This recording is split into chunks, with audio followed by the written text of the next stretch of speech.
Hello， 大家好。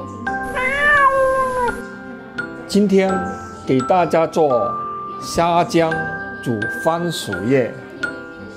这个番薯叶是我自己在后院种植的，生长很旺盛，口感很爽滑。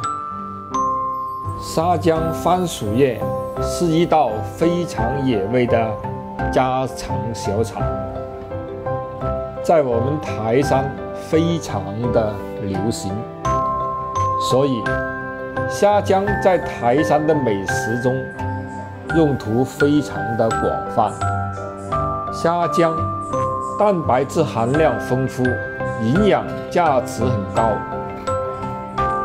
有益健康，但是不能常吃啊。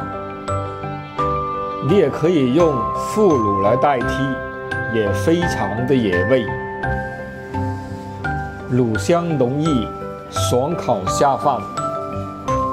腐乳对肠胃特别的好，有助于消化，非常的有益。今天这道菜希望你喜欢哦。有时间你可以在家自己尝试一下。